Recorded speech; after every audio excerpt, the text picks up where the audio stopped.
Hello, my name is Justin McCullough. I'm calling to order the May 22nd Mobility Planning and Coordination Committee meeting to order. Time is now 7:03. I recognize that there's we do have quorum, so I'll do a roll call, see if there's anyone online besides the rep. Got it. Oh, here's Paul. Okay, so we will have just gonna call, just doing, attendance, so Paul Moda. And give a second from him. Hi, Paul, can you hear us? Yep, can hear, yep. Perfect, thank you. Tim Bolger, here, Vice Chair. Mo Handle. Here. Let's see here, James Goldstein, Here. Duncan Allen, and then we have, Tyler as well. Are you a full member of this now? DPW staff are ex Okay. officio. And then we have Shane, from DPW. Thank you. Anyone else that I missed that's in attendance online? Not that I see, just Susan's our recording person for me. For Oh, minutes. perfect, okay. So, all right. And we sent with the agenda packet, the April 8th minutes. Anyone has comments, questions, concerns with regards to those minutes? James had sent over a correction. Oh. Just a minor explanatory thing, but Yeah, so just tweaking the language regarding the community way to explain what that is. Okay, Essentially, provide context. Any other additions? Paul, did you have any comments on the minutes? No comments on my end, no. Thank you. All right, so I will entertain a motion to approve the minutes with the corrections that James and Tyler have worked out. So moved by Mo, do we have a second? Second by Tim, all in favor? Oh, actually, no, we have to do, well, I think we can all voice vote in here. All in favor, please say aye. Any abstentions? No, Paul, can you voice vote, whether that's a acceptance or abstention? Acceptance. Okay, perfect. So we find unanimous consent. All right, thank you. Let me see. So update on the transportation master plan scoping assistance. Do we have Mr. Pollock? Yep, I'm just going to use this. Let's see if we can do both at the same time. I hope there's no conflict there.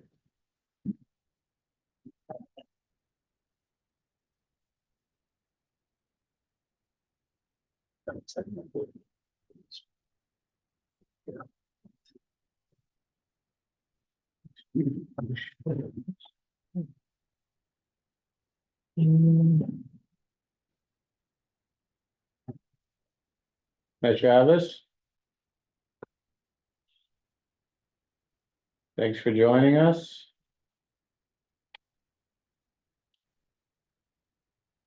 Good evening. So we can do introductions. I'd go around the room. This is the Mobility Planning and Coordination Committee. You know, we've kind of been communicating through me for the last several weeks on this scoping project. So I'll start. James, you want to start? Introduce yourself. James Goldstein representing the Rail Trail Advisory Committee. I'm Mo Handle, representing citizens. Justin McCullough, I'm chair, and I am representing the Traffic Management Advisory Committee. I'm Tim Bolger. I am a resident at large. You're vice chair. I'm the vice chair. Duncan Allen, MBTA Advisory Board for Needham. And I'm Shane Mark, I'm the Assistant Director of Public Works for Needham. And Paul, we have Paul We online. also have Paul. on Yeah, Zoom. this is a pretty wild situation here being shared within a share here. My name is Paul Molta. I'm a citizen at large.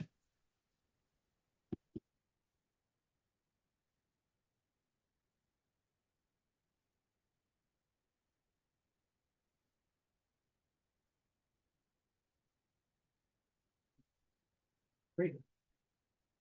So if there's an update on what has Yeah. been kind of going on, Yeah. in terms of, you know, what the progress thus so far is and the scope, et cetera, and just kind of, it'd be great to hear an update.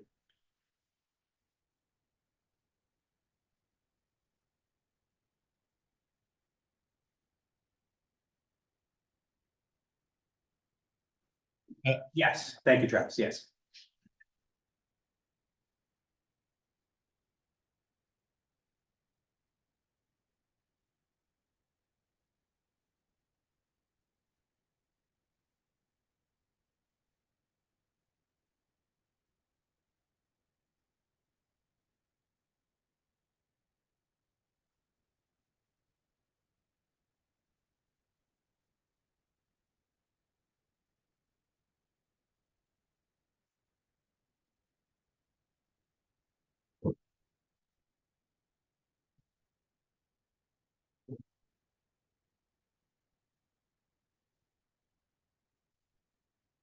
Yes. Yes. Yeah. Paul, are you able to see that on Zoom?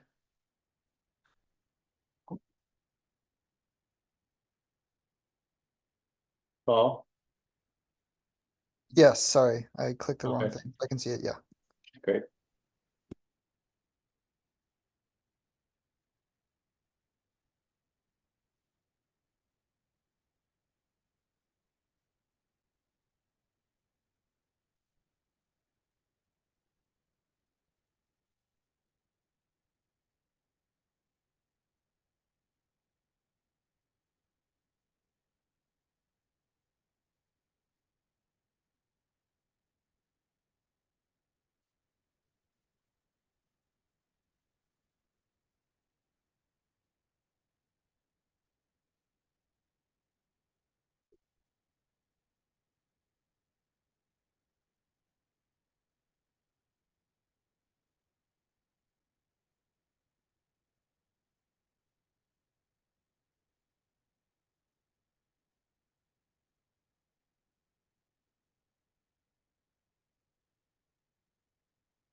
I think eventually when the policy guys put together and when the town looks at different policies, that, you know, we'll be looking at in terms of where the crashes are and where they can be made safer for all users.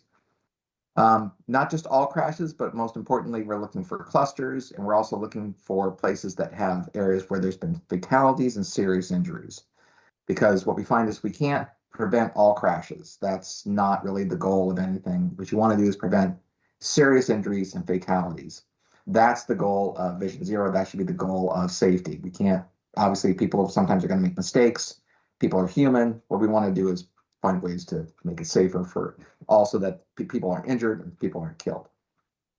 In terms of the statewide data, in terms of clusters, what you're seeing here on this map, this is where these clusters are for, let's say, pedestrian crashes, which is around Needham Heights, for crashes overall, which is again some of the areas around north, closer to 128 and interchange here, and then also where the crash clusters are for bicycles, which is this area down here.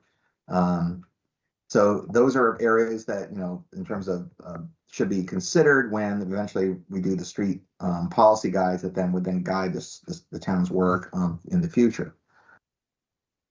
Not only just looking at all, as I mentioned, it's not just all kinds of crashes, but it's what we're most interested in terms of when we do Vision Zero work, is looking for ways to reduce fatalities and serious injuries. So those are the ones that are in red or green over here. And so this is just, for example, this is just, again, MassDOT data of the last 10 years between 2023 and even 2024 to 2012. And so, you know, there's been an uptick in crashes overall. There's been sort of like this steady number of serious injuries and fatalities, and around a dozen or so that continues to be in the town. Obviously, in 2020, there was just less traffic, less people getting out, so everything went down. So we're starting to see, at least maybe we're going down a little bit from the peak in 2017 and 2016, but still seeing some of those on average, like, you know, there's been some progress made, but not everything. Just also quickly here's some pedestrian crashes in terms of also, yeah. Just a second, we have a question. Yeah, go ahead. Quick question on crashes in general and pedestrian crashes. Yeah. Do our trends correspond with statewide trends? Or are they more or less per capita, or however one measures the comparative data? Yeah, I didn't get a chance to look at that yet. That's usually something one would do in terms of looking at it. I think what we're seeing here is that this is probably a slightly better than statewide trends. I think statewide trends have continued to be up as from obviously not in 2020, but up from higher up. And then, of course, how you look at it in terms of, you could look at it from like a vehicle miles traveled case, which I haven't had a chance to do, or from per capita. So that I haven't had a chance to look at. But I think you're probably either on trend with the state or maybe slightly better. Thank you. May I ask one other quick question? You showed a bicycle accident concentration in the south of Needham. Can you say where that is? I'd have to go back and look. Okay, I can certainly we'll look later. Thanks. Yeah. It's gotta be, but I'm just. Okay. I'll take a look later and report back as to what that That's is. fine. And also I've got I can send this out. This has the links to these where I got the data. The sources are on all the slides. So if anyone wants to play around and look, you can do that as well. Yeah, so it looked to be concentrated around south at Chestnut. Yeah, makes sense. It makes complete sense. Yeah. So in terms of the pedestrian crashes, overall, like again, the numbers can fluctuate. These are pretty small numbers, so the numbers year to year can fluctuate quite a bit. But you know, we're continuing to see at least 1 to 2 serious to 3, serious injury pedestrian crashes in town. And then same thing with cyclists. Again, usually seeing that 1 to 2 serious injuries.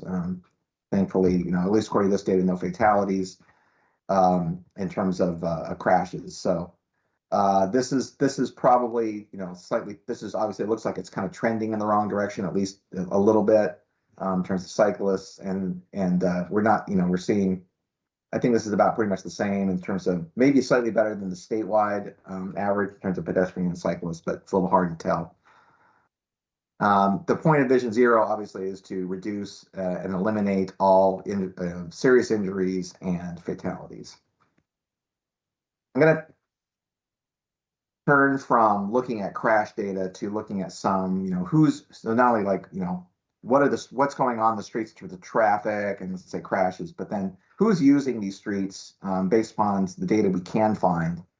And so what we're seeing here, there's a couple different sources in terms of basically from the census data on who's using the streets and where they're coming from. And so this is from a site called On the Map that looks at people's commutes. And so the top here is if you live in Needham and you work elsewhere, where do people work? And perhaps not surprising, people that live in Needham, they work, of course, all over the place, but the concentrations are the concentrations of where employment is in Greater Boston, which is, the Longwood area, downtown Boston, Back Bay, Cambridge.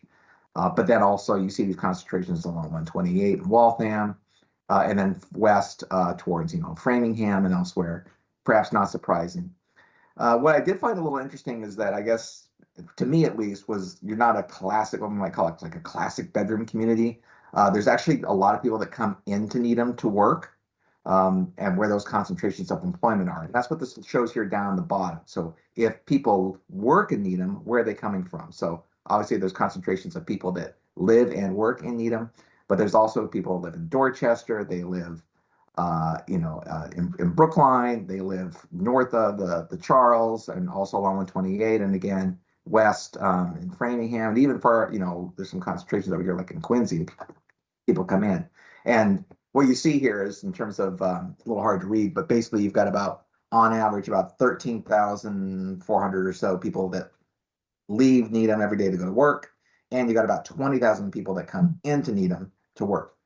And so that just is just a snapshot of what to think about in terms of eventually a street policy guide is like, where do we want to have streets that support people coming into town and how they're getting in and around and in terms of town, getting around town.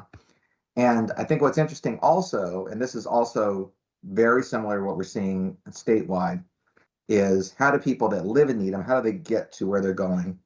And unfortunately, we don't have a lot of data on how people get around to just do their daily needs, but we do have how they get to work. And so the top here, it's a little hard to read, but this is data from the 2021 American Community Survey. And this is data from the 2010 survey. About 10 years ago. And what I want to point out to here is that the people using transit was, it's around 10% today. It was around 9% in 2010. Number of people that drive. So it was higher in 2010, it's about 75%. Today it's around 63%. What's gone up, perhaps not surprising, is people working from home. And so while in 2010 it was around 7%, today we're talking around 19 to 20%. What does this mean, and why is that important? Well, it means that people, if they're more likely to be working from home or they're doing hybrid work, often what we're seeing is that we're seeing the peaks of traffic, that classic like morning peak and afternoon peak, is not quite as pronounced, and then that all-day traffic is becoming more pronounced, especially locally. So where people, maybe they went to work and then they might have stopped somewhere else on the way home, or they went someplace else for lunch. They're doing that more locally, which creates a lot more local traffic. And so that's what kind of what we're seeing overall is just, and again, people, it's not 100%. People are only work from home, or people always go to the office 5 days a week. We're seeing hybrid work. That's a little difficult to capture here in these surveys. But I think it is interesting, and I think what just makes us need to think about, like, what is it that our streets are going to be supporting in the future in terms of traffic. It's just a slightly different traffic. So maybe we want to like have streets that allow people to say, if I'm at home, if I could have a shorter trip to go someplace, or I could walk or bike or something like that, versus getting in the car to go to Starbucks in the middle of the day. That might be something that like help with congestion locally, or to help, with people in terms of like how they're getting around today. So let me stop there real quick and see, are there any questions that you have on that data, or any thoughts on that, or things that, that pique your interest and for the questions on the data or sources of looking at that before I move on? Well, I guess one thing I'm curious about, you mentioned the VMT and the total street miles. Did that include 128 or not?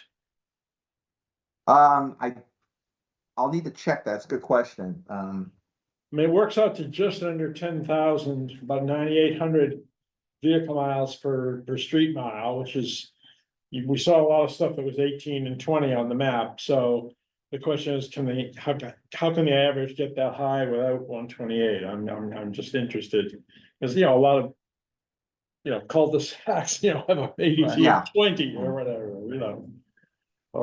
Yeah. Let me do a little research on that, how MassDOT does the methodology on that again. It's been a while since I looked at that. I can't answer that off the top of my head. We were just talking about where people work and the kind of tracking where they're going, people coming in to need them. I've seen other towns, I think Watertown used a study where they use cell phone data to see that most people were commuting through Watertown from another locality and then going to work through the town. So do we have any data like that for Needham, or is that accessible to us where we can get like who is driving, who is working in Boston but lives in Dover and every day is driving through the town, for those numbers? Is that available? I can check. I've seen similar data that's been that was developed by, I think, MassDOT or maybe our local MPO in terms of looking at that. And I think that what we found is, I've heard that some of that data is just like not as reliable as we'd hoped. And so from a regional perspective, we just don't have that. But I could see if that's something that can be done. Usually that data has to be purchased each time as proprietary. So it's not like the kind of thing that is as easily as obtainable, like the data I'm showing here on the screen, like the census survey. So we found it's both not free and often not particularly good. And at that sort of getting local level. And then you've got the other people coming from out of town to use transit, to use the train, which is another piece of data that would be interesting. Yeah. One more question. The data that you showed on destination, 13,000, I guess, leaving Needham, 20,000 in. What's the snapshot date, I guess, on that? Is it pre-pandemic, post-pandemic, or is it an average over a number of years? This one I'm showing here is a snapshot from 2021, so a few years old, but it's the most recent data that the census data collects in terms of, and I think the way they collect this is they look at the zip code of, I think probably like tax data, like where you live, and then what the zip code is of where you work. So there's always like, are they capturing everything accurately? It's the best data we have in terms of a snapshot. So. And this is in the midst of the pandemic. Yeah. Yeah, but you have to figure out what the pandemic might have done to it, and the trip rates and all that. Yeah, I don't have an idea, Yeah, but I'd be interested to see the 2011 version of this. Yeah, I think I did a quick view of that, and I didn't see a whole lot of variation. Yeah. Yeah, and that's again where if the zip code of your employer is still the zip code of your employer, and you're not going there, it's kind of like, yeah. So again, imperfect information, but using the best of what we have. So and that's one thing I find just really frustrating with the American Community Survey data is that the way it works, or the way it used to work, and is that they'll it's a random survey of like households, and they'll say, where did you last week? How many days a week did you go to the office or to your employer? Or how many days a week did you work from home? And whatever you put down, that becomes like the gospel of what you do every day for 52 weeks a year. And it doesn't really capture this last week I was in the office 4 days, but most days I'm only 2 or something like that. So it's again imperfect information. And, you know, but we use the best we can. I think one of the things that, I want to point out is I think that no matter who's using the streets and for what, we want to, keep them safe. We want to keep traffic flowing reasonably. We want it to be, something that's good for the town, no matter what. And I think that that's, most important. So. One other question? Sure. Do we have any measure of Uber effect on us? I can get that data. Yes. That would be good to Yes. know, I think. All right. Thank you, Travis. We're good on questions, so if you want to continue. Not Uber, I'm sorry, I meant Waze. Well, I'm sorry, I misspoke, Waze. Waze. Navigation apps, Yeah, how it affects us in what in manner? terms of people's routes through town.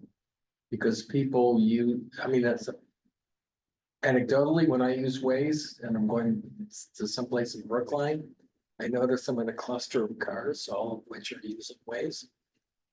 Yeah. So. Yeah. It's yeah. Go ahead. Sorry, I didn't mean to stop you. No, that seems to me both a safety issue and also a traffic volume issue. Because people tend to be in a hurry. As you're pushing more traffic on local streets and minor collectors that Right. ordinarily would be Exactly. intended for, and you get that with Waze and Google Maps as well. That impact is. I think it would be interesting to know that. Yeah, one other thing I want to mention, and I can send this over to Travis, last year, I think it was, last year or the year before, we had a micro mobility study that was done as part of a feasibility study for like on-demand public transportation. And Right. part of that study included a lot of analysis of some of these same factors, commuting patterns, transit use, all of that. So I can, for those that haven't seen it, I can share it with the group, and I can also send it to Travis. That might be, that might speak to some of these questions. So I did have a question maybe for the group and for Travis, is just to go back to what Mo was saying, would it be useful for us to get the data for the Uber / lifts that go through town? Because that does add to the component of. The town does get a fee from Uber, so the town has the Uber numbers. And it's a ridiculously high number of trips. It's tens of thousands. As long as we can frame it in a way that'd be useful for Right, the objective of yeah, the study or whatever the product is. yeah, it could be nice to know information as opposed to essential, so. Yeah, I think the reason why I wanted to look at this data was just sort of, understand kind of like what's going on in the town. Certainly the Uber and Lyft data is not that hard to get. We certainly can get it, and we can see what's happening in terms of trips in the town. Unfortunately, it's not really, it kind of just tells you how many trips originated from Needham. It doesn't tell you like exactly where they came from. We don't have that level of data yet, although that is starting to be collected, and it would be useful, I think, in the future when the policy guy comes along and start thinking about, okay, well, we have these streets where there's high concentrations of curbside activity, whether it's Uber and Lyft, and it's event like, DoorDash or Amazon or other things that happen, or even like, again, I'm going to say like, parents dropping off their kids from school, picking up their kids at school. You can then think about what those streets are, what kind of treatments you want to handle that in a safe way, in a way that is that minimizes the impacts on the neighbors. And so that, I think, it could be information that would be useful. I think once you have someone that's helping develop a policy and a guidebook for the town. But I can certainly pull that Uber and Lyft data. It can give a little sliver of what's going on and maybe what's changed, because we have data since 2017, so we can look at 2017 through 2022. 2023 data is not out yet. It should be out any day now. And we could just look at like the trends. It could show that, for example, that probably more people are What we're seeing is that the trends for those trips, they went up to 2019, then they crashed statewide, and they're back to about 2018 levels, almost back to the peak they were. Anecdotally, I can tell you one of the things I think is interesting is that the miles, average miles per Uber and Lyft trip has really increased over the last few years. And I think what we're seeing is there are people that are now using it for when they can't get someplace, because the transit system just doesn't work for them anymore, or a lot of people now are starting to use it when they realize that they need those like long medical trips or something like that, like to Longwood, and that rather than maybe have always depending on someone to take them to the medical appointments, they're using Uber and Lyft now. It's just becoming something that an older generation is starting to use more. So again, that doesn't, that it can provide a snapshot of what we're looking at, and I think it could be really useful once you develop the policy guide.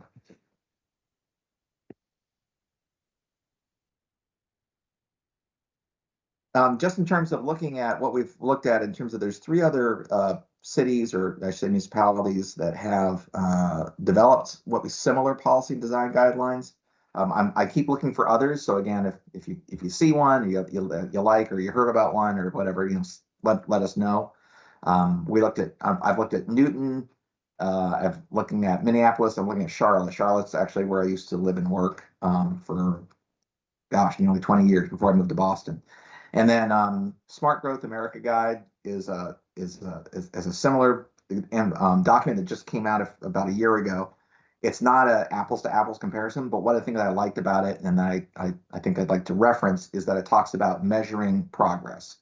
So, and I think that that's really what you want to do here. And from what I understand from like talking to Tyler and from looking at the notes that you had on the early draft, like the purpose of the guide is really to help set the framework for what the town wants to do, and then implementing, street improvements. And so if I'm looking at the Newton, the Minneapolis, and Charlotte guides, I copied, summarized like what each of those says is the purpose of the guides. I thought it was interesting, and maybe think about this purpose as we're developing the scope of work, and then what you eventually want to do in terms of the consultant.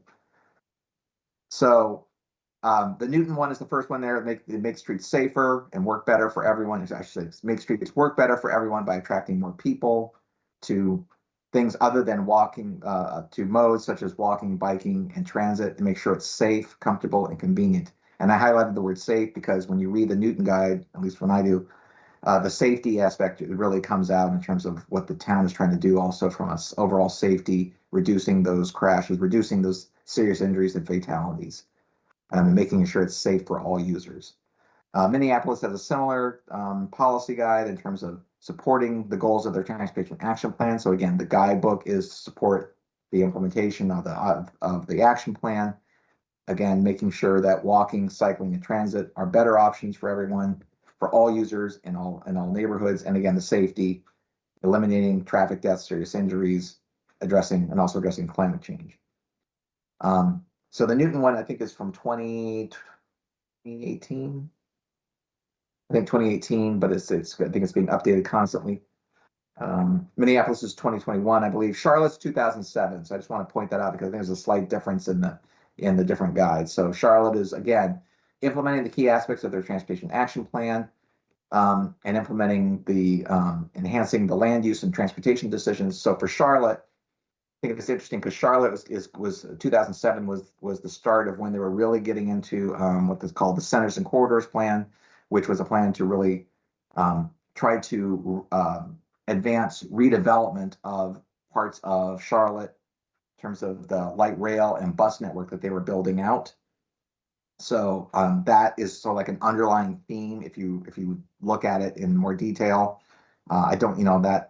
So kind of like thinking about maybe things that change for Needham in terms of maybe like redevelopment of the areas or certain developments. So the land use changes, I think, is something that we should also be thinking about in terms of what the purpose of the guide is.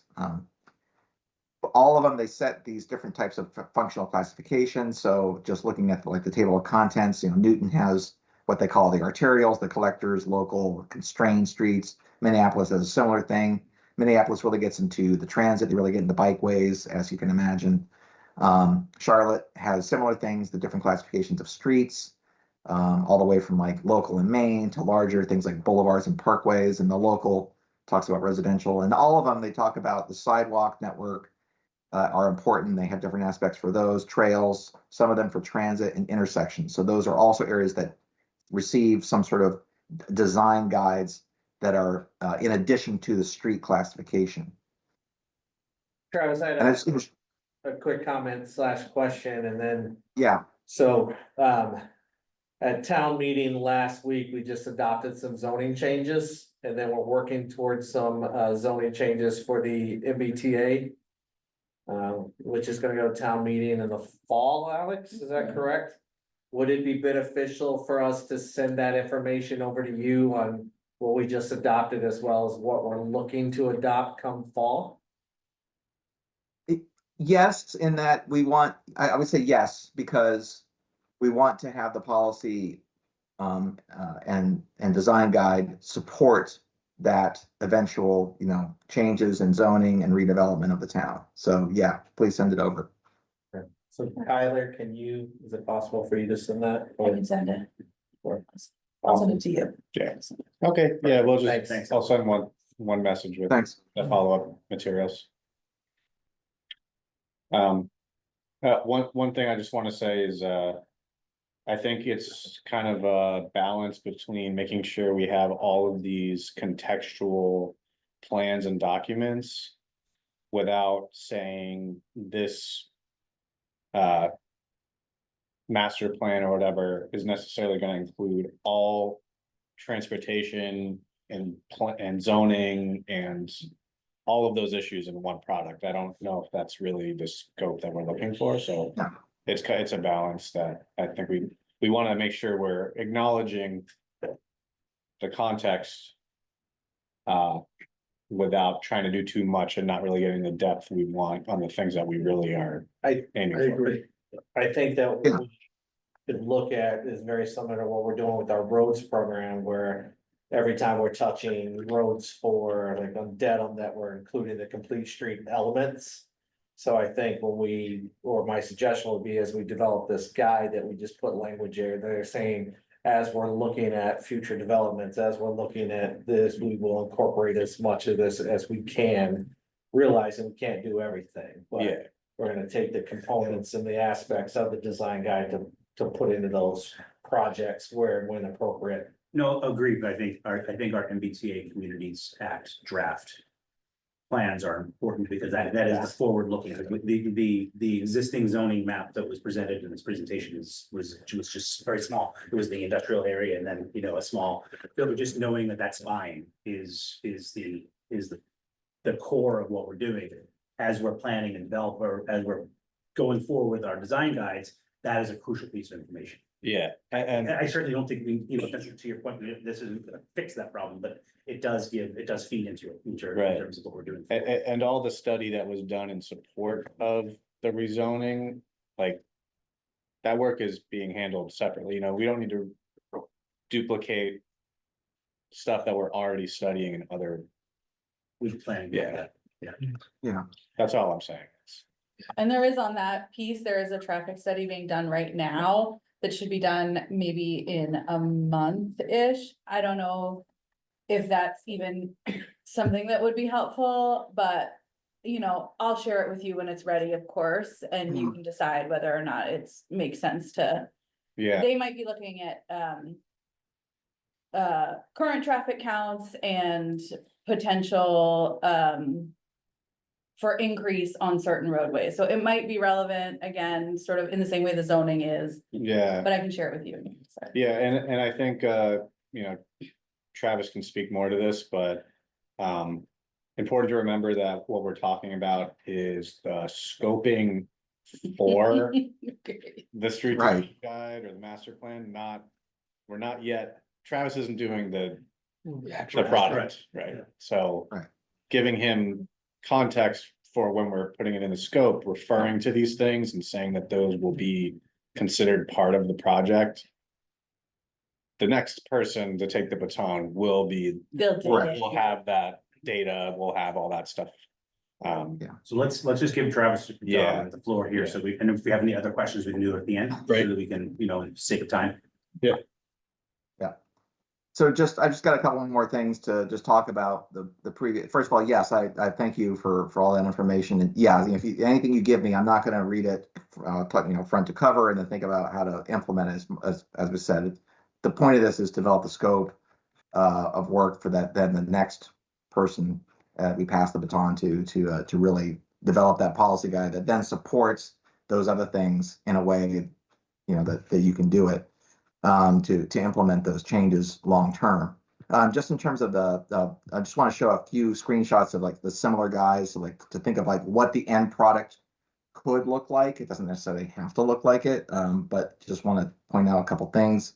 So the Minneapolis one, which you've probably seen, like this is what the online map shows in terms of after they've said these are the types of streets, and this is the kind of aspects that we want on those types of streets and trails. The Minneapolis then maps it, and then when you can click on a certain street and you can say, okay, this is this section of University Avenue is a mixed-use commercial connector.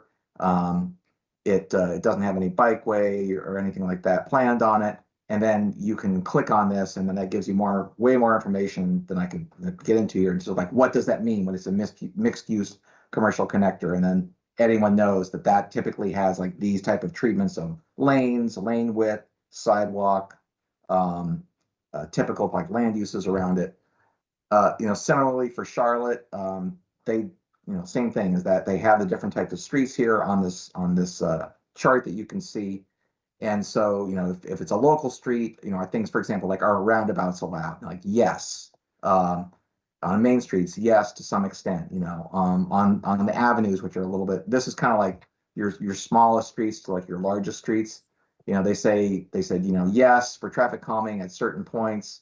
And by the way, I think Charlotte was in the middle of updating this, but it was one of the first ones that came out. So I just want to show it here. But like, when it comes to like larger, big boulevards, you might think of, they say no. Of course, in New England, we might say yes, and we call them traffic circles, but in Charlotte, they said no.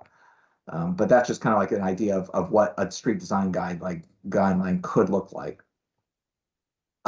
Looking more locally at Newton, this is what they did in terms of once they've identified the type of, they then classified the streets of arterial, local, collector, and then from that, then they talk about it in their street design guide. What that means in terms of like the sidewalks, the roadways, that include the bikeways, traffic calming, again, the land uses that support that street network. And then there's key things are like these intersections. Intersections are really important. There's places where there can be conflicts. That's where traffic congestion happens. Oftentimes it's because, vehicles have to stop and, interface with each other. And that's where they interact most with pedestrians. That's where, of course, the greatest crashes are. So intersections are really important. And then this is an example, as you've probably seen, in terms of the Newton guideline of like, in terms of what kind of sidewalk treatments can happen on like an arterial, a collector, a local street, what those types of amenities are, the curbs, and then the village commercial center, and that's maybe where we can get into some of that things like in terms of like what happens at the curb when it's a place that is going to see a lot of activity, where that, like we just talked about in terms of Uber and Lyft, or let's say deliveries or things like that, and different treatments. So that's ultimately, what you want. I think some examples of what you can get out of this policy guideline, so that then when things happen long term, let's say it's like a redevelopment happens in an area, or where you're going to maybe resurface a roadway, or there's going to be some major utility work, you can say, this street, ultimately we want to see something that has like this treatments, these types of sidewalks, this roadway width, this speed type of activity, because these are the type of things that, like, this one gets a lot more truck traffic than that one, and so that then you can then build it in, and there isn't this debate every time something happens, like, well, what should happen here? You've got it laid out, and that's the purpose of the policy design guide. And with that, I'm going to stop sharing and see if there's any questions at this point. Any questions from the committee? Also, Paul, you can raise your hand if you have any questions. Did you have anything? Sure. So I appreciate three models that you showed, obviously two of them are quite different scale, much more urban. And larger, I mean, how different do you think such a, guidance document would be for Needham than say the Newton one? I mean, is that the starting place? I realize it's, I don't know, 3 times the population of Needham, but it's similar in many ways. And I Yeah. don't know how recently that was done. I forgot what you mentioned, but I think in the last 5 years or so. I think it was Yeah, I think 2018. I was there when it. Oh, okay, I'm sorry. So I guess I should be asking you. Yeah. Shane is the ex DPW assistant director or Assistant director? director, yeah, so. in we did it Newton. in 2018, and then part of the reason why you said the safety is included there. Is because they adopted the Vision Zero, so they wrapped the Vision Zero Yeah. as part of the Yeah. as part of the plan. I'm just wondering, as you're scoping this, can there be a very large head start? I don't know, starting with, I mean, I've not looked at it, so I don't know anything about it, but I'm assuming they had competent consultants and so forth, and do we need to start from zero, or is there a way to get a very big head start using something like the Newton model? Well, I just venture an opinion. I mean, I like a lot of things about the Minneapolis one because I'm not sure even the scale and the, you know, the type of city at this point is vital, but what I think underlies that is they're breaking out pretty neatly. I think key 3 dimensions, which could be used to define things almost anywhere. One is the volume, what's the demand? The other is really average trip length, and you can call it trip purpose if you want, but basically, if you've got 15,000 that are traveling only a mile either side of there, that's different than if you got 15,000 we go in 10 miles and 10 miles. And then the other is the immediate context, and what I see in the Minneapolis breakdown is, you know, sort of almost that distance functionality times volume, or by particularly context. And I think what changes is probably a community's array of contexts.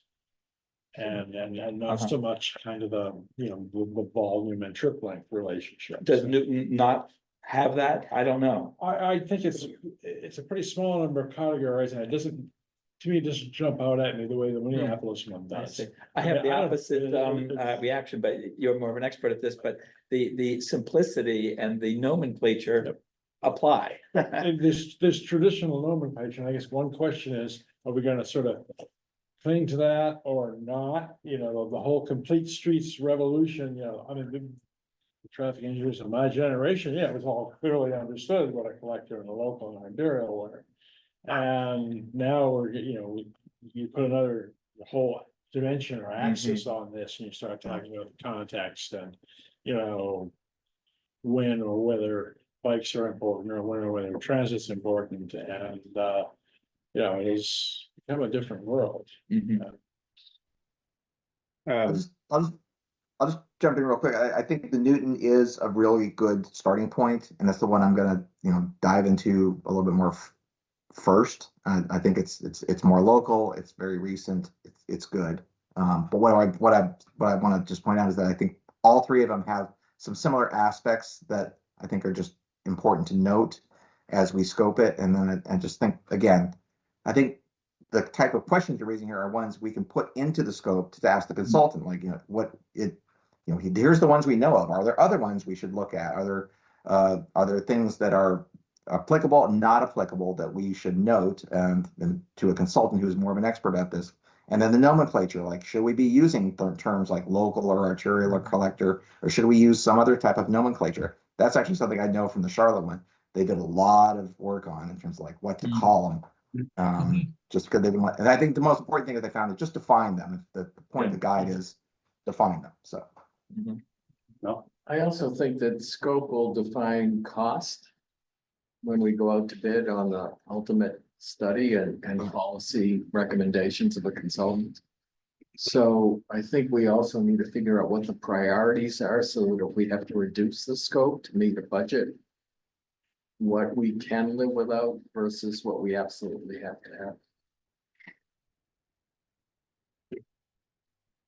I'm not sure we know yet No, I'm sure we don't. what, what the but budget it's- is, yeah. It's out there, but I if it think- gets too much, then we won't be able to get it to happen.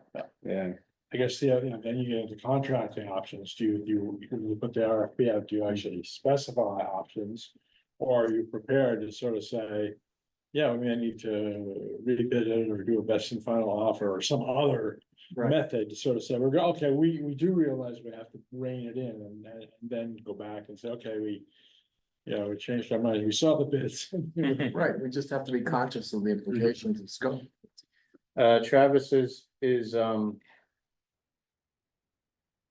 are you all equipped to give us a sense of, okay, here's the scope. This is a ballpark figure that for this type of scope. Is that something that you all are equipped to do or? I would say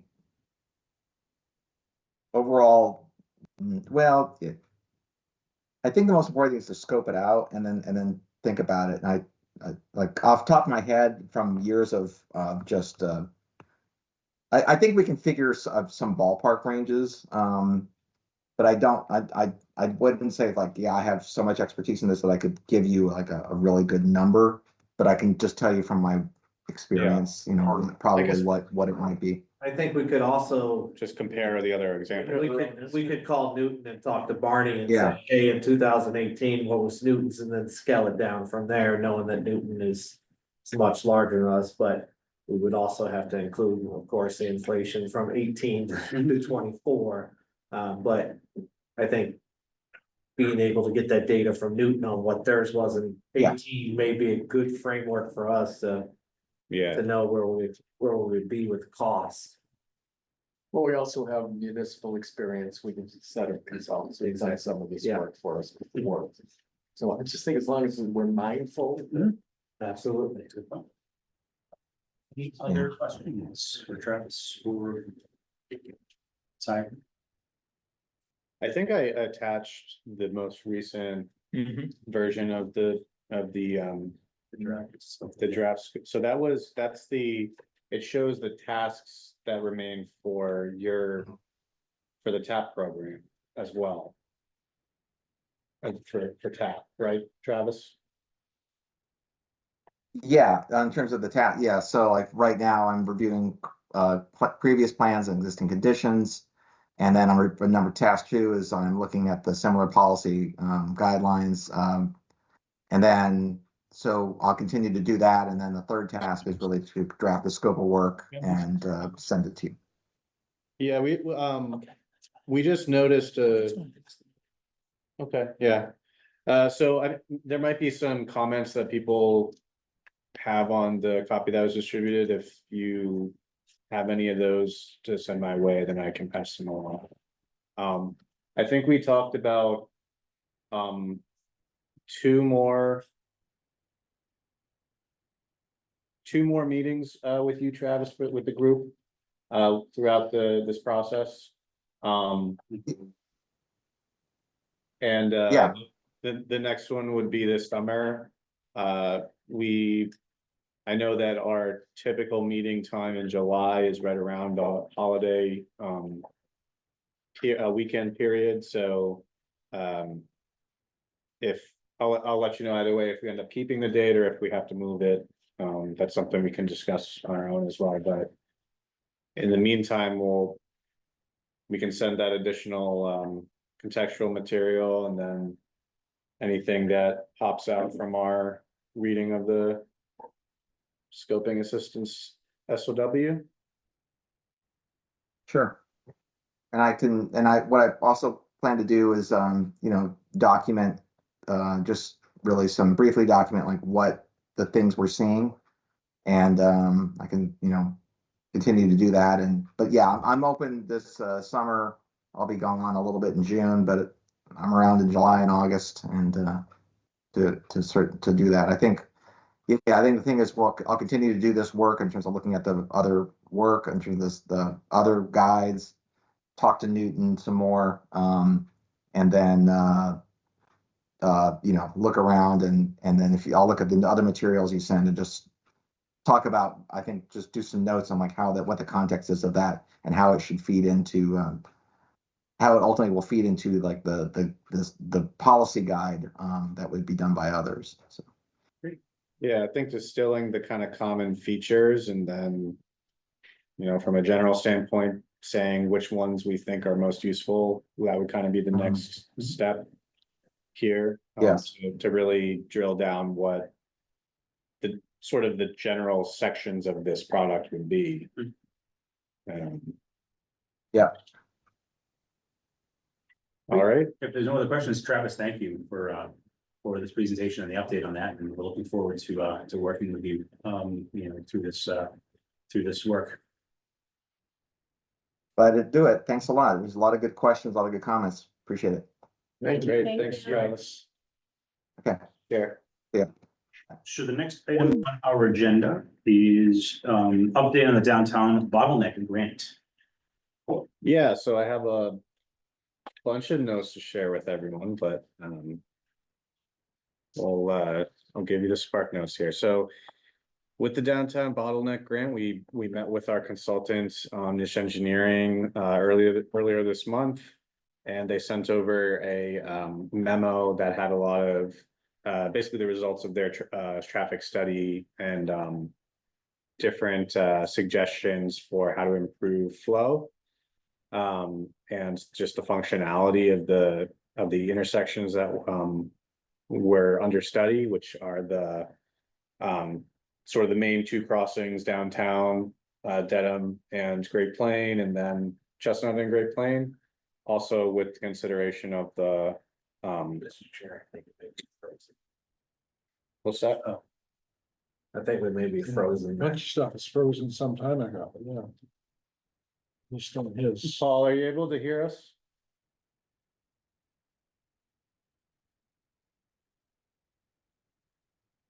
That's strange. It's showing down here that the audio is picking up. Now, let me turn the camera off and back on. Be in Minneapolis this weekend, should I be looking? You should be looking at this feedback. Okay, it's working now. There we go. Yeah. All right. Okay. Yeah, so it also incorporated a lot of it had to do with the train conflict and the way that the signals are set up with preemption.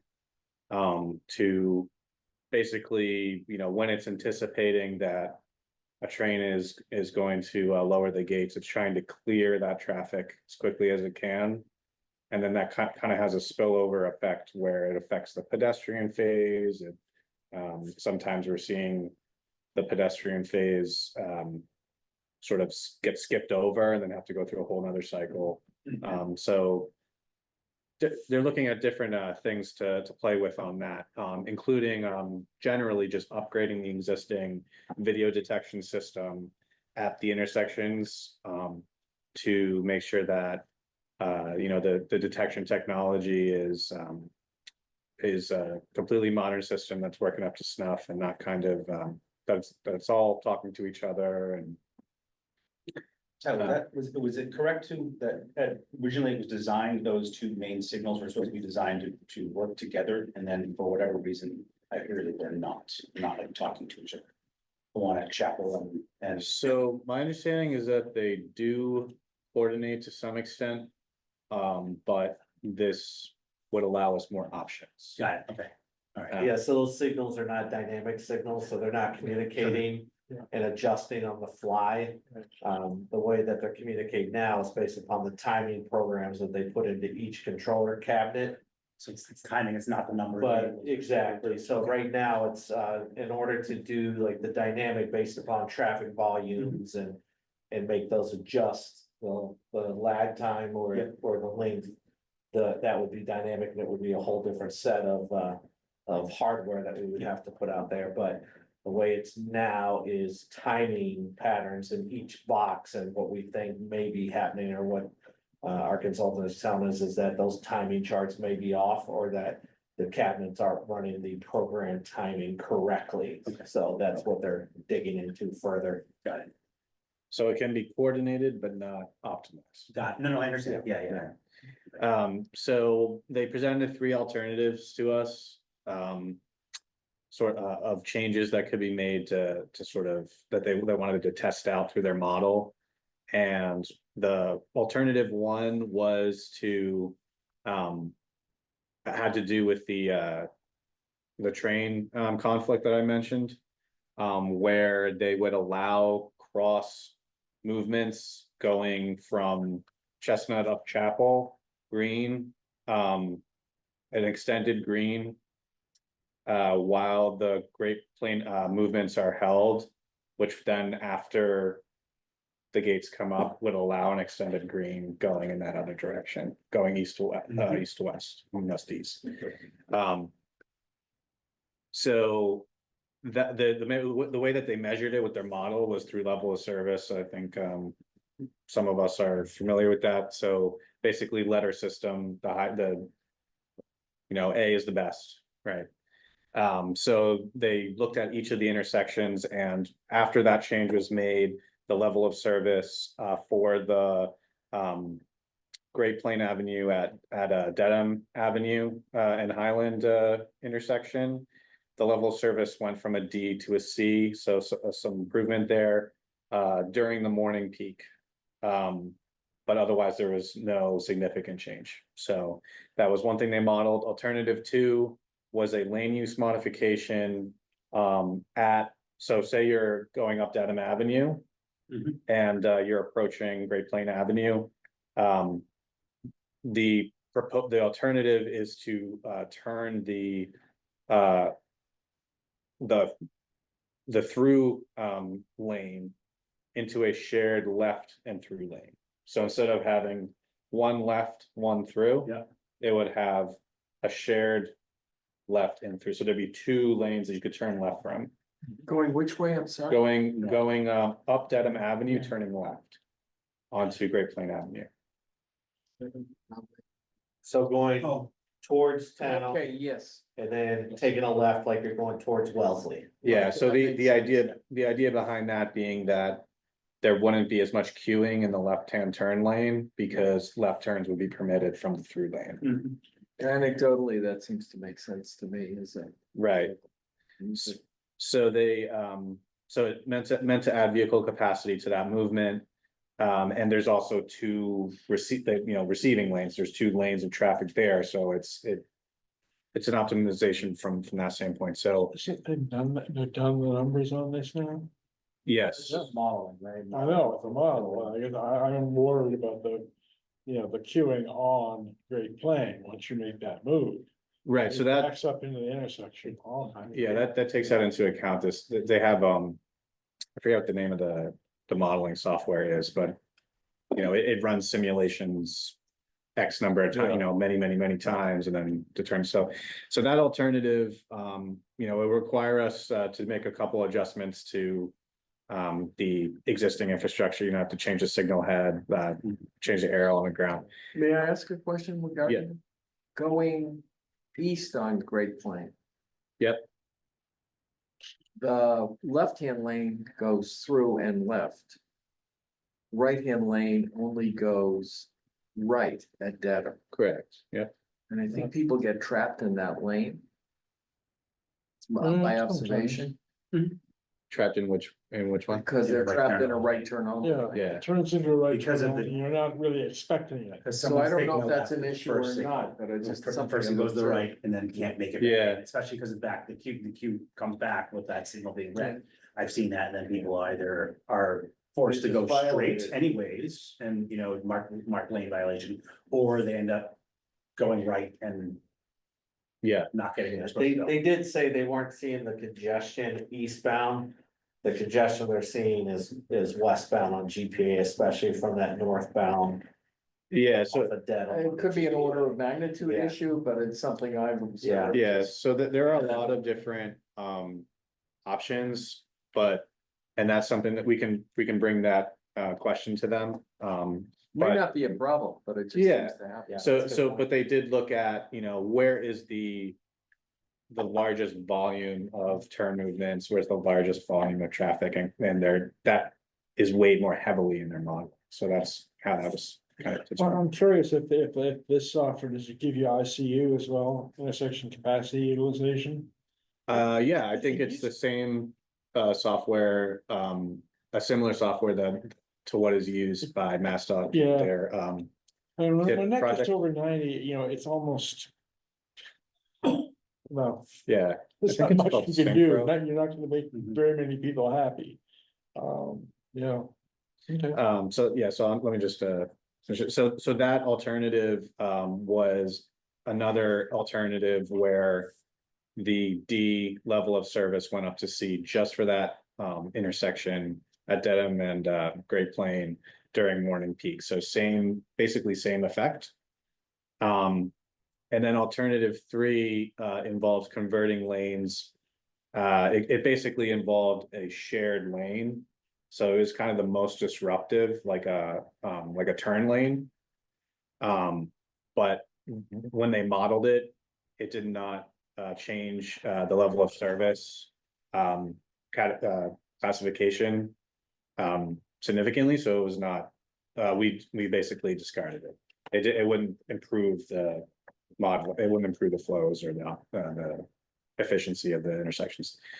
So as we discussed in the meeting, we said, is there any reason why we couldn't do alternative 1 and 2 together and see how that affects the model? So that's what they're doing. They're going back, they're rerunning the numbers in a scenario in which 1 and 2 were implemented and seeing if that has a cross-purpose effect, detrimental effect, or could even be a magnifying effect. We don't know yet. So that's the latest on that. Trying to maximize the efficiency with that northbound left turn, because that's kind of the sticking point that they're seeing in their observations and in the data. So that's that project. It's the latest, and Is that, like, is environmental partners like involved at all in looking at that? Cause this is, I mean, we're talking about changing lanes now, where we're looking at like a year or two changing lanes again, right? Is that like, did they involve? I know some of the contractors. so both groups are aware of each other's projects. Yeah. And the time horizon on the downtown redesign extends beyond this project. It's possible that, this will cause in terms of changing the lanes or like painting an arrow, replacing a signal head. These are not huge expenses. They're kind of little tweaks we can make that will improve the flow. And the downtown project as I'm about to get to may not be completed for 2+ years. So it's something we can do in the meantime. And the good thing about the improvements to the detection equipment is that will be beneficial regardless of what happens, because it's not baked into the pavement or anything like that. It's overhead. So and it's just a matter of changing the settings to correspond for the detection for the existing, whatever the new normal is. But a follow-up to that, aren't they considering at least losing a lane on the Great Plain Avenue? And wouldn't that have a big impact on this? Yeah, so what we discussed with them is we brought up the downtown streetscape, which I think is next on the agenda. But the consensus of the group was that that's 2 years out before we would go to construction. And this is something that we could do within the next 6 to 9 months. And we'd have improvement for a year to a year and a half, or possibly longer. So it's either stay with the existing conditions we have now until we do the downtown streetscape, or let's make the improvements because we have the bottleneck grant. It's not costing the town anything. And then that's niche engineering. That's the engineer for this. And then EVP would take that data and incorporate it into the design that we're doing for the downtown streetscape. We also did ask them to look at extending the westbound length. So when you take that left turn off of Dedham onto GPA, I go that way every night. I think I've hit the green signal at Chestnut maybe 5 times in my 18 months here with the town. So what we've asked them to do is take a look at that timing at the Chestnut to see if we can do an extended green there westbound, so that in theory, all that traffic turning westbound on the Dedham can clear Chestnut, so that it won't clog up the intersection during the red light for the continued eastbound traffic or for the traffic coming off of Highland. I would say the by far the biggest benefit of this work is the traffic data for the existing conditions, because that's stuff that now EVP does not have to do. There's still probably going to be additional traffic studies, but the existing condition stuff is basically covered, right? And two is the detection, because that's gonna play into whatever we do downtown. So changing a signal head, changing an arrow, these are, you know, peanut changes that we can make that'll help us all out for the next 2 years until the city. For the bottleneck grant, I believe you could also use it for like adding bike lanes or transit lanes or things, so like. Could it, because we're doing something completely different than what is gonna happen in 2 years, like adding 2 lanes, 2 left turn lanes or, you know, something. Would we use it for piloting like what environmental partners is seeing as what might be the layout for the road? In 2 years, could we use a bottleneck grant to do that now? Because I mean, you know, it may relieve us from some traffic for now until a certain time. It's gonna change in the future, so. Could we do that? Could we parlay that money into like changing the street for what we envision it to be in 2 years? I don't believe I we don't- can because we submitted the bottleneck grant before the downtown streetscape, so MassDOT has approved the bottleneck grant based upon. What was that, a year and a half ago that we submitted for this, Tyler? Yeah, it was like in the fall of last year. So what we submitted to MassDOT and what we've gotten a grant for was before we envisioned the downtown streetscape and before that process, so the grant is contingent upon what we scoped out, but we can certainly ask the question. Yeah, I mean, what, if to we were, see. if we have the money to spend it on something. That we may not need or may be different than what the future holds in 2 Yeah. years. It's such a short time, right, for projects, so. Yeah, If we could use that money in a different way, that still qualify for what the bottleneck grants were for. Which was other things other than, you know, the signals and bike lanes and transit lanes and. so I'm not totally sure if. Like, bike infrastructure actually is within the scope. It was on there, yeah, you could use it for bicycle lanes where. It demanded, is what it said on I that. think it's like, how the bicycle lane, how bicycle traffic affects the intersection, not like building new lanes. I could be wrong. It's restriping, which is kind of what I think the preliminary, like downtown project would be restriping. I think we could certainly ask MassDOT, at If this we can- point, we can't ask niche engineering because they're the engineers that are hired by MassDOT as part of the, we would have to go to MassDOT and ask Yeah, that so question. Hey, could we refocus this money for it? And Yeah. Contract with the scope of work, I assume, and the scope of work is what. it yeah, is. so the contract, the scope of work is exactly what Niche is doing now, so at this point, we could certainly ask the Yeah. question. But I don't know that it would be favorable for MassDOT because they've already spent money. Right. To say. So it yes, says, you can. it says, bicyclist signal improvements are eligible. And. So the last time. Restriping. Yeah, traffic. restriping of traffic lanes to address poor lane balance, including addition of dedicated bicycle lanes, dedicated bus only and bus bike only lanes, or transit bicycle demand lines. Yeah, And pedestrian improvement crossings like curb extension and refuge island. So there are other things that are kind of in that downtown project that, you know, maybe the money's better spent there if we could. okay, yeah, I think we can bring it up with them. I think that I just want to be clear that the way that the program works, to my understanding is, you know, they do their observation. We kind of tell them what we're looking to do. They build out like a scope of work for a bid. And then they bid it out for MassDOT pre-qualified contractors, and then that's what the money, so we don't actually have the money and can kind of like dole it out for whatever. It's like they scope a project and then build that project. So if we it's not like a grant as much as it's kind of like we'll do a free project for you.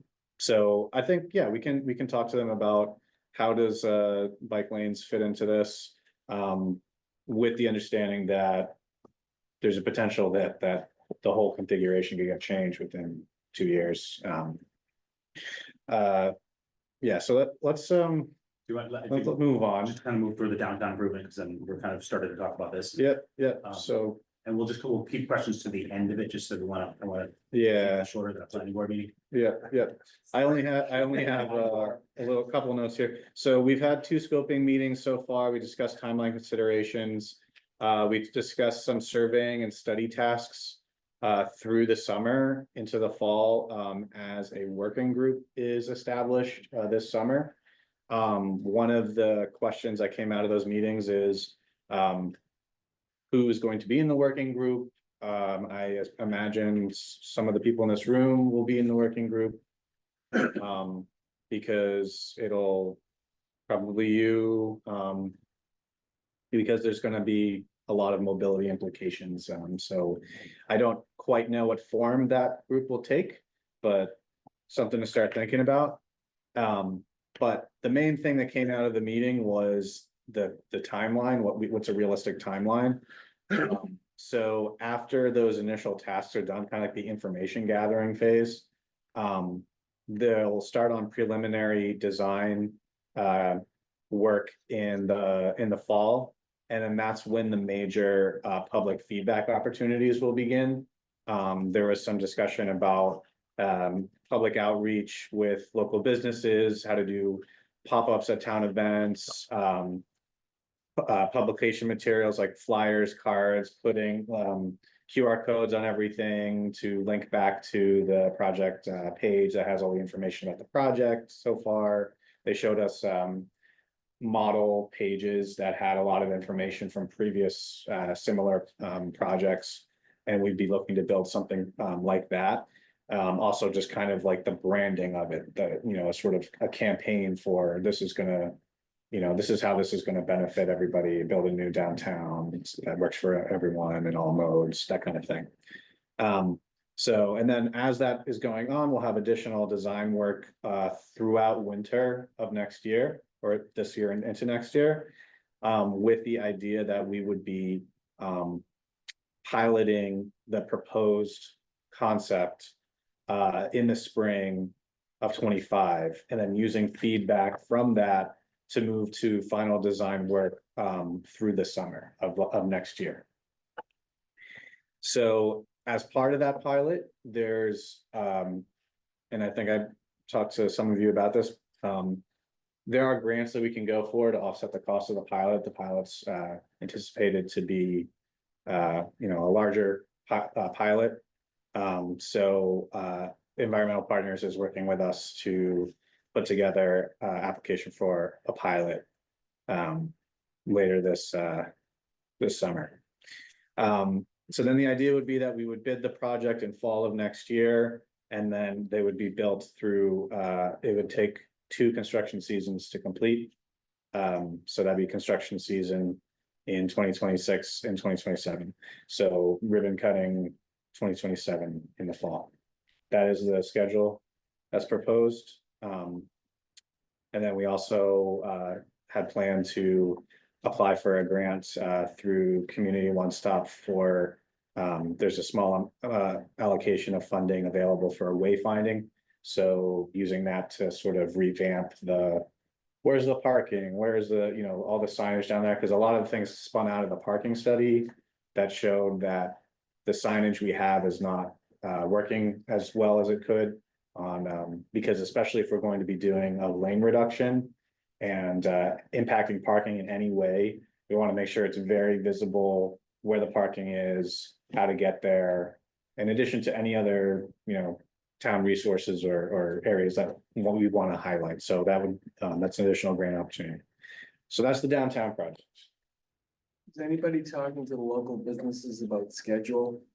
So that we make sure that we're not interrupting their Christmas season? Any of the construction we're doing? Construction, so it's very unlikely construction would be happening in December. But October, November is also critical to those. At this point, we haven't, but what we just discussed is once we scope this out. And have the contract with them as part of the public meetings, it would also be the business component too, to have a representative from the business. And then during those public meetings and then also during ongoing construction, there'd be continuous involvement and discussion with the businesses so that we. Lessen the impact that we have. Just a suggestion, because we've had a lot of staff turnover since the last time we did something like this. Somebody needs to visit each of those businesses to determine what their delivery schedule is and when they start their sales, because they can get stuck with inventory Yeah, through no fault of their own because of something we haven't. so we have the economic development manager that's like one of his main tasks. He's part of the scoping of this project. And he's also probably gonna be part of the working group too. Yeah, So- but the timing is critical. Yeah, And public meeting is great, but if people don't show up, they don't. yeah, no, and it's definitely gonna be more robust than that. You know, I don't think they're under any illusions that we're just gonna have a couple meetings and, you know, there you go. It's gonna be a campaign that's gonna involve multiple layers of engagement. So, Mr. Chair, if we wanna move on to. I think that would be appropriate to move on to Dedham Ave and Webster. Okay, so real quick, so Dedham Avenue project, the works on the ADA ramp compliance upgrades began earlier this month, starting down here. You may have noticed that there's been detours and other traffic cones and other things out there. Approximately a week ago, the contractor started moving uptown towards downtown to the north side of the railroad bridge and doing ramps along the eastern side, working their way up. At the Webster Street intersection, we installed foundations for the new pedestrian signals that are going to be installed there. Those are going to be countdown timers, accessible audible features for our accessibility groups. And then they worked up towards Lincoln Street, installing granite and sidewalk. That's kind of some of the most recent work. They're going to be looping around, coming down the other side of the street back towards the Webster Street intersection, and then finish with the other side of the intersection, doing those upgrades for the signals, and then finishing with the sidewalk extension under the bridge. So that sidewalk extension, we're still waiting on a permit, should be coming any day now. We're definitely sort of putting the pressure on to get that through, because we're not doing any work on near the rail or anything like that. It's really just a kind of a formality thing. But we are getting conscious of, we're running out of as much, there's not as much runway as there was. So that's Dedham Avenue. Otherwise, everything's going according to plan. We had some conflicts where we had to tweak the design a little bit. We pulled the sidewalk at the corner of George Agate at Dedham out a little bit more into the public way, because there was a sidewalk on private property there. We pulled it out. And we put in the foundations for that, the crosswalk that's going to be going in there.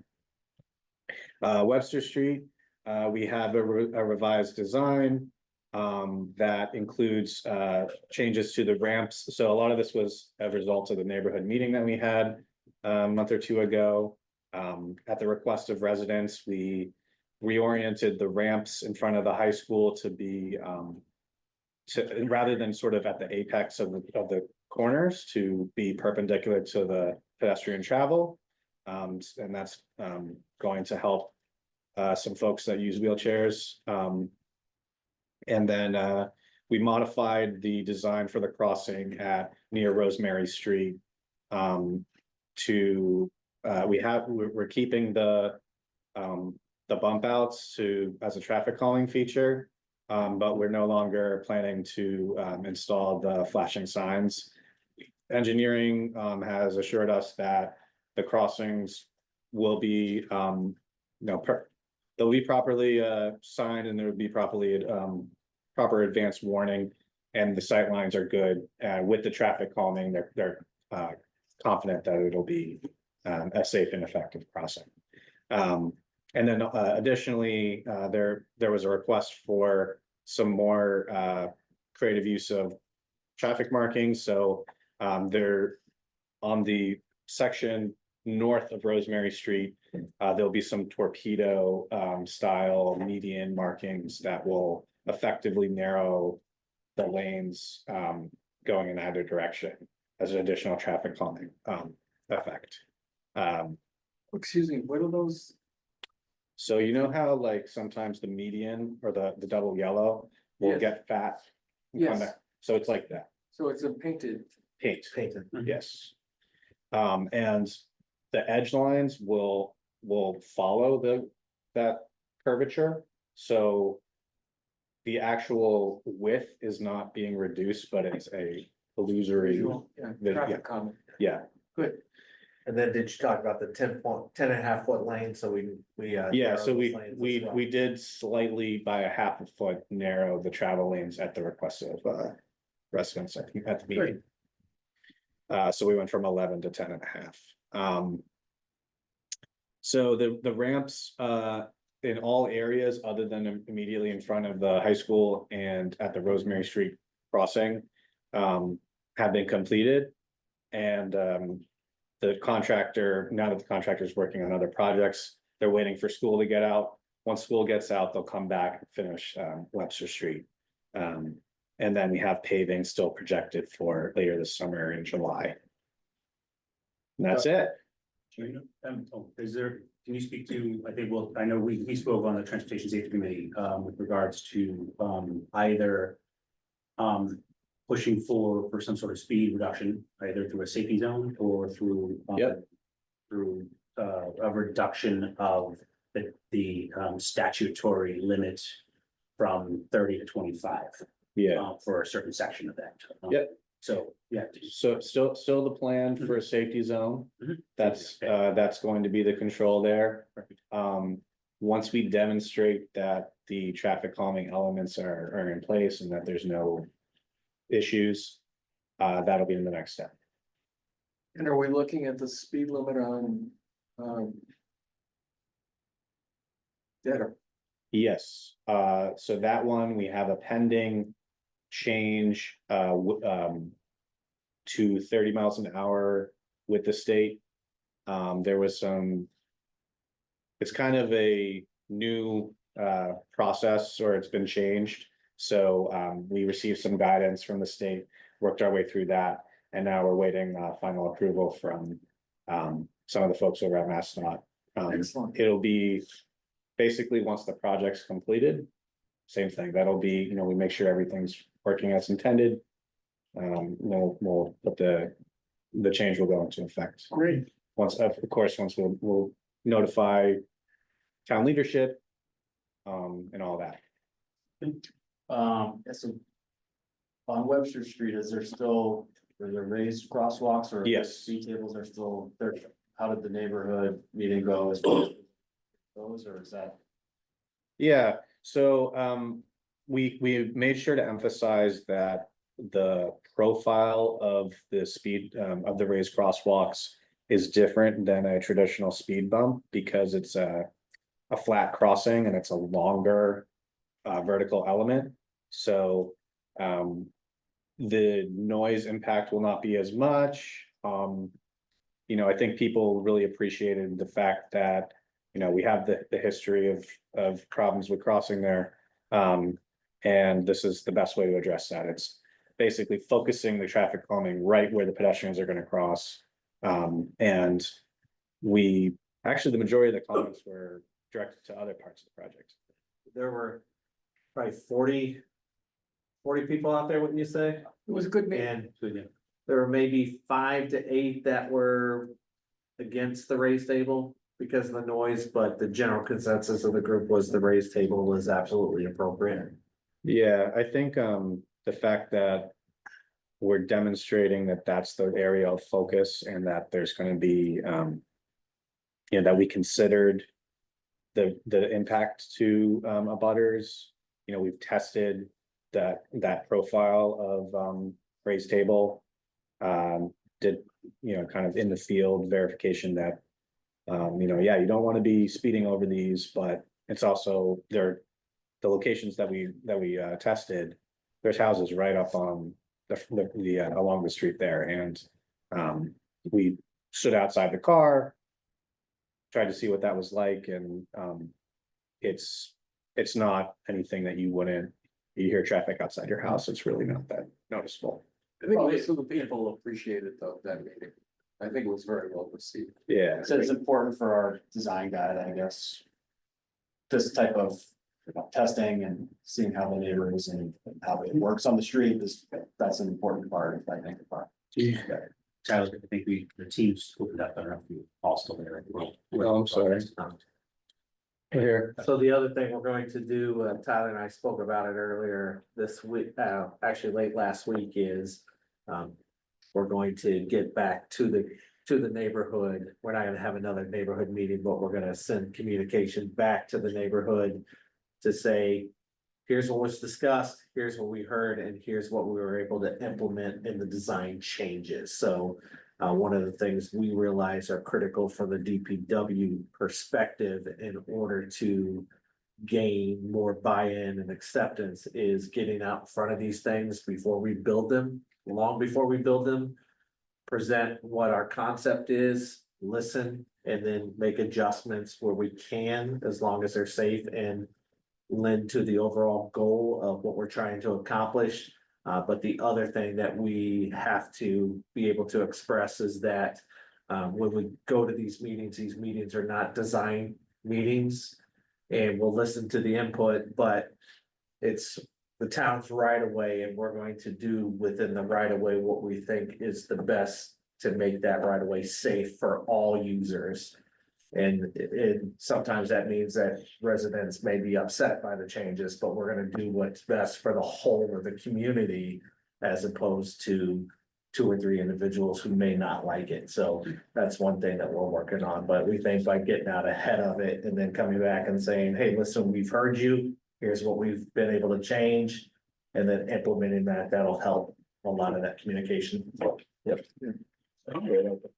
Great, sorry, one more thing, I know it's gonna go long, but I think the TSC meeting, you spoke about the speed limits and be presenting to the select board maybe in September or something. Correct, About, yes. That was with a modification to chapter 26, I think, which is the lowering the statutory either townwide or surgically done. Like, should this group be making a recommendation about, like, you know, maybe the townwide, like rethinking about the townwide 25? I know that we think you talked a little bit that it's maybe easier and cheaper, like less signs or something to. I know the consultant did indicate that they did not at the time recommend, this was just after the girls. Sure. That did not recommend because in their experience, it's not as effective because people still travel in Newton over 25, in Dedham over 25. If you ask a lot of communities that have implemented the 25, it's an enforcement, it's like no parking in the berm. You know what I mean? There's a rule, and that's what that was in that pedestrian safety report.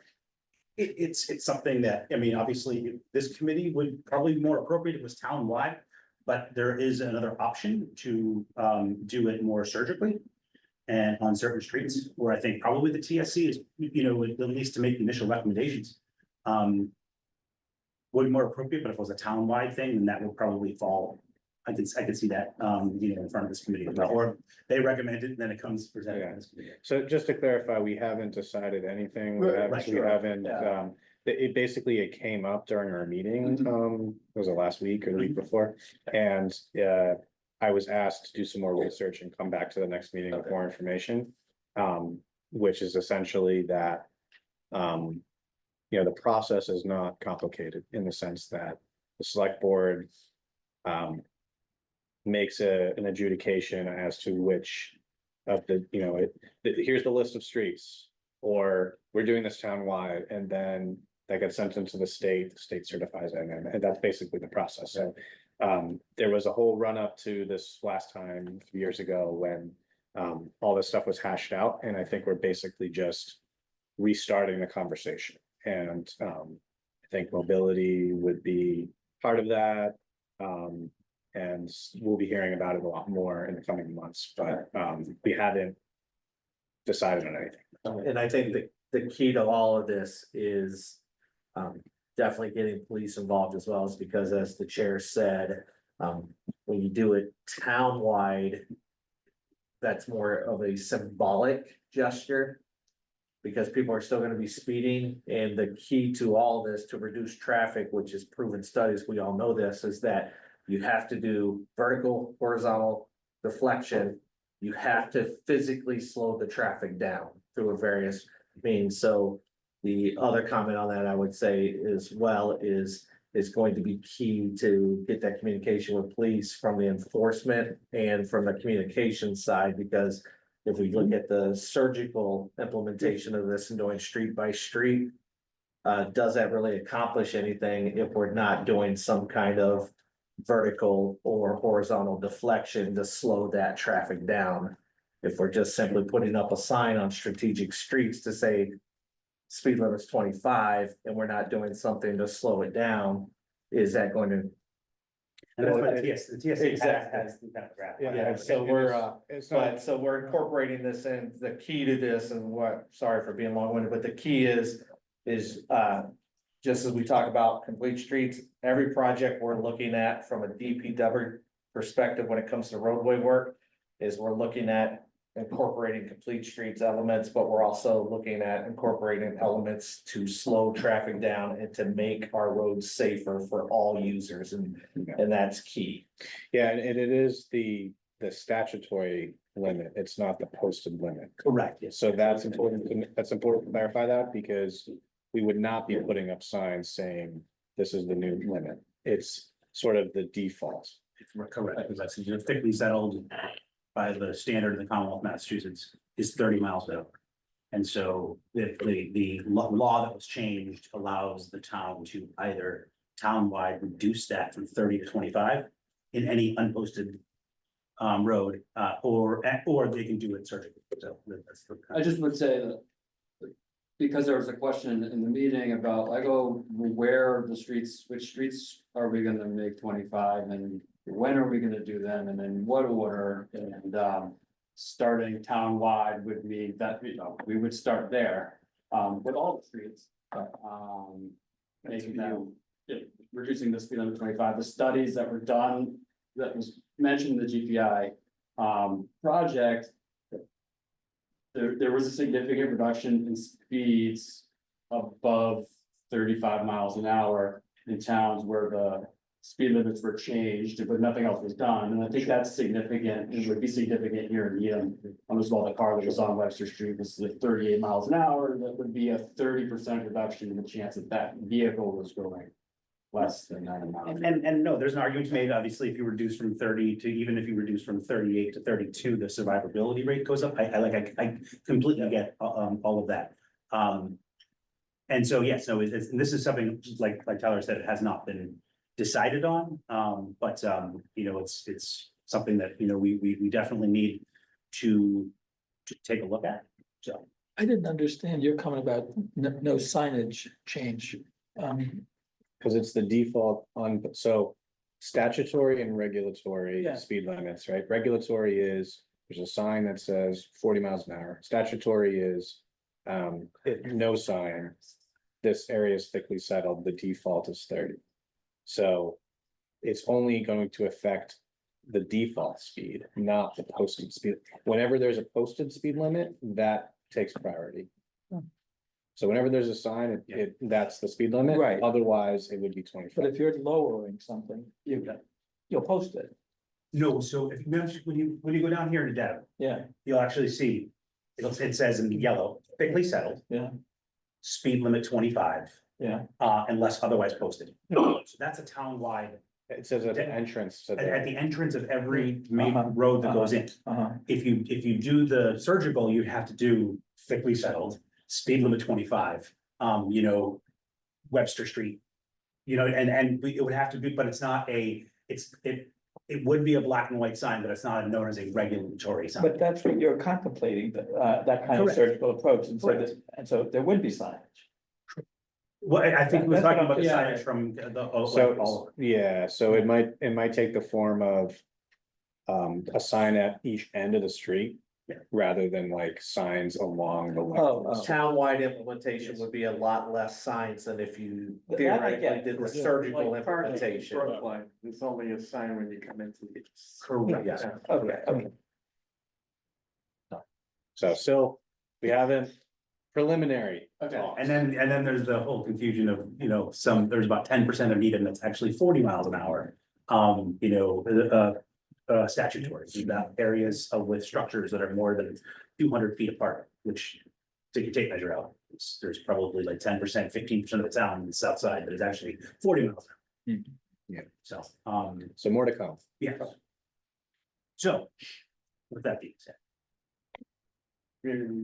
Climate action. Yes, Climate Action Committee, we are, one of the boards that is looking to, that was selected to have, a representative from this committee to sit on the Climate Action Committee. So this is more of an interest, is there anyone having interest in filling that role? And this came out of the Climate Action Planning Committee, I believe it was, which actually formulated the Climate Action Committee. So, the meeting before the meeting. So, I don't know what the interest rate or the gauging of anyone's interest to sit on that committee. But I throw that out for discussion. It's Paul. And Paul's on there as well.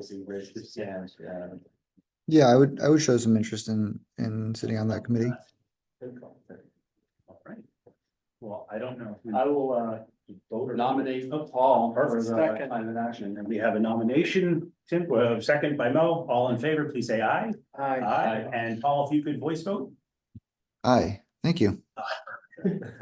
Perfect, unanimous consent. Paul, congratulations. And then, so whenever we meet after, if there's any sort of, information that you can feed back to us, you know, that's kind of a back and forth. You can kind of update Climate Action Committee with some of the stuff that we're doing, as well as, updating us. And that's the whole point of having a representative on there. Sounds good. Thanks, perfect, thank you. The next item, committee leadership discussion. So this won't be that much of a discussion. In an effort to decant some of my roles, I sit on 6 committees. 5 appointed committees and 1 elected committee. I am announcing that this will be my last meeting as chair. I have decided I will probably stay on board as a member. And I have to have some more conversation with my wife about that. Because there were some election promises that I made. However, so I am just going to be stepping down from chair. This will, by default, we have Tim as our vice chair, so he will assume into the chair role. This will then leave a vacancy for a vice chair position, which at a later meeting coordinated by our new chair, there will be an election for a vice chair. Unless anyone has a decision, you know, now, let's do that, but I wanted to give the opportunity for anyone to think about it if they need to. Right, perfect. Because also related to that is Paul is moving roles within the committee as well. Correct, Paul is now moving from a member at large posting to now the representative of RTEC? Yeah, the MPO. Got it. So that will then open up an opportunity for, there's an at-large position that we can see if there's someone else interested in. There's other opportunities of whether, I don't know if there's anyone from the TSC that wants to also be here, and then there's a couple things that we can do by if that other person, if we wanted to have another person go on board. So we'll try to figure that out to get that done. So unless there's anything else on that, there was something that came up today that I think is important to bring to the committee, and I will turn it over to Duncan. Great, thank you. You know, Tyler knows about this, but the town has been approached by somebody from West Roxbury, who's interested in sort of advocacy for an idea which you guys may or may not have seen. This is the Transit Matters. They have an idea of taking extending the Orange Line to Needham, extending our favorite Green Line extension to Needham, and enabling people to travel on that kind of loop, and using that to replace the Needham commuter rail. The question amounts to, when we spun down the Transportation Committee, one of its functions was to intercept and deal with this kind of thing. And right now, I recall in Marianne, and we were talking about the committee, we didn't really see it anywhere in particular. I talked to this person this morning at some length about some of the history of the history of Orange Line to Needham, and the history of the Green Line extension on the new branch. And sort of saying, the T has some reasons for it not being a super high priority. Mentioned the trail exercise you just went through, sort of saying the community way, we're not necessarily thinking of it as a rail. And I think the person found it interesting, but basically they have, as a group that they're linked with in Newton, they formed some kind of relationship. This group does not have a name, it's about 120 members. They do talk with the, Newton's Transportation Advisory Group, which is, I guess, not formally a town committee, is it? I'm not sure. No, it is. It's not a committee, but it's a group appointed from the mayor's office. Okay, so it They has, meet regularly, yes. okay, so it's, So this person is not a Transit Matters. no, not per se, right, but it's just kind of like, what they were really saying is, if we wanted to scope out Needham and try to find people who are interested in this idea, where do we go to find that? And I'd certainly not thought of us as, an analytical group with respect to these issues as necessarily taking a position, except that I'm aware as an advisory board that, we're pretty happy with the commuter rail, all things considered. Now, she was also talking about electrification, and I said, well, and then the regional rail vision, and those are creeping ahead. There are a lot of complicated issues from an engineering standpoint, and a property and a cost standpoint. But, headway is being made. And I guess the question really comes down to, do we have anything that we can say or offer to somebody like this to sort of say, well, if you want to talk to somebody, or if you want to come to town and talk to us, I see it as opening a door to a role that maybe we weren't intended to have. Just a point of clarification. Yeah. The person who approached you is from Transit Matters. No, they're from West Roxbury. And Okay. a very Just a private citizen. informal group, Okay, which may be becoming an advocacy group, but their thinking is fueled by some of the Transit Matters stuff. I see. Transit Matters has a regional rail campaign that they essentially push at the Okay. state and local. And my other question is, especially since you mentioned you're on the advisory board, is there any appetite whatsoever at the T for this? I don't think there's very little, because I mean, the economics for of the the next 50 Green Line years. extension are Yeah. absolutely awful. Right, so, And the economics of running third rail rapid transit for N more miles to Needham right, and all that frequency with nearly empty trains are awful. right. So no, I don't think they see anything in it. The ex-Newton Transportation Director, Josh Ostroff, I don't know this, Yeah. is now the MBTA Capital Program Manager. Yeah. I mean, he's the guy to We be, love Newton. yeah. He's the guy to be talking to, in my Yeah, view. but I think they're aware, this group is aware that He has no it's low on the cheese list. Sure. So, Mark, did you? No, I mean, You're raising your hand. the question I was gonna have is there any benefit in terms of throughput and environmental noise and all those other issues if the train were substituted with the orange line, would that give us more or less? Access to Boston. My very well-considered opinion is, yeah, it's not a good idea. I mean, you can say, okay, if it's diesel trains that are diesel and that's bad, they're gonna be electric, just hold your breath, it'll happen. And in a fairly economic way, they're talking about an intermittent charging, where you would have a charging facilities at Needham Heights, say. Then they run without wires until they got to Forest Hills, and they, you know. I mean, they're thinking it through, and they're coming up with things which are gonna ultimately work. I think one of the Doesn't main. sound like a short-term priority to meet them. Yeah, I don't see it either. I guess the question is, how do we express that?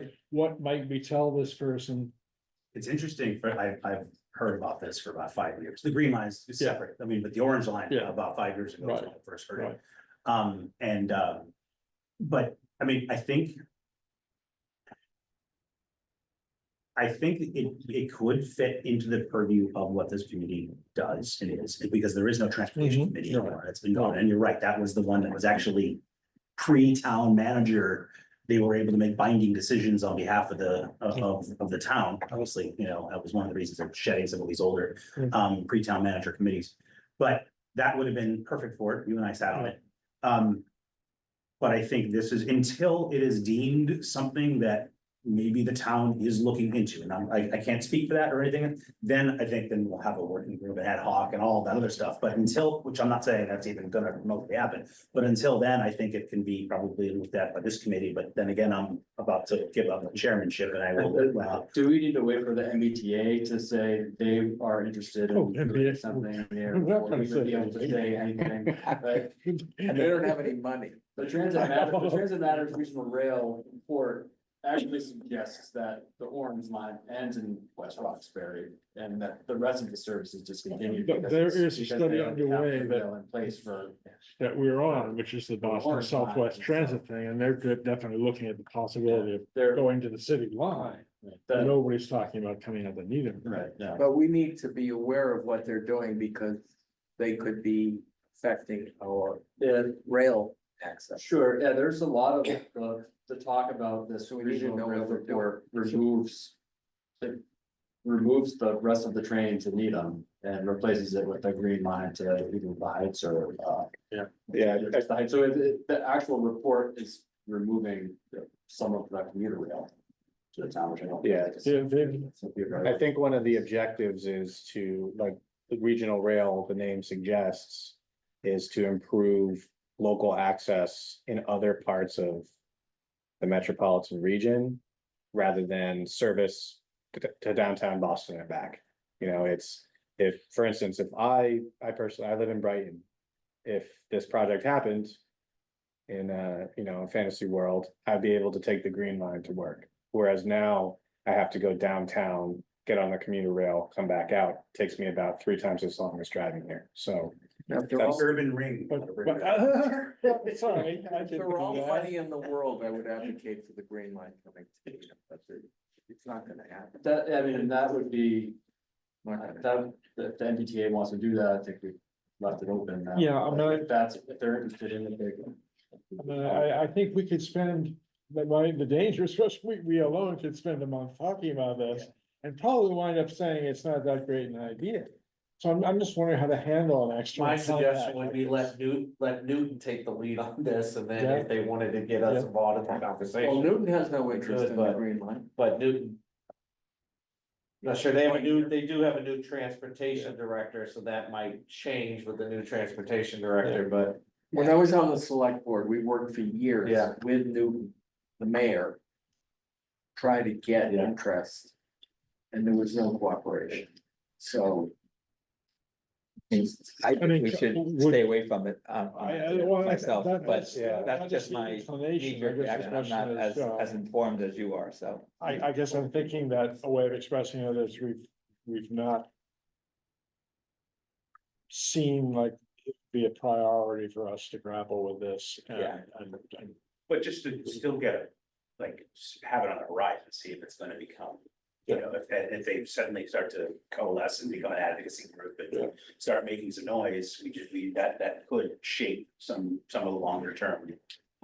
You know, services here, and then want to be able to have a voice in that process. I definitely think it's worth keeping it on the radar because, to your point, then we just finished up the Needham Newton Community Way feasibility study.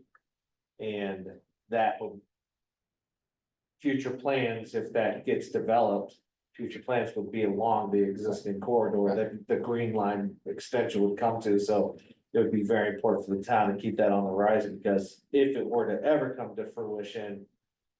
I wouldn't want to spend town money on developing a community way and then have that to be ripped out by the MBTA. To put a Green Line extension in. Personally, I think that way needs to be multimodal, or at least built for it to be able to be multimodal. And if the Green Line came in from one end of Needham and the train came in from the other end. That would increase the value of this community immensely. In terms of this proposal, I mean, again, I'm not as up to date as you all on it, but I thought the MBTA situation has like zero interest in that, and if that's the case. Well, no, they're certainly not pushing it. This is coming from, Yeah, you know, a viewpoint that, you know, sees merit in this idea.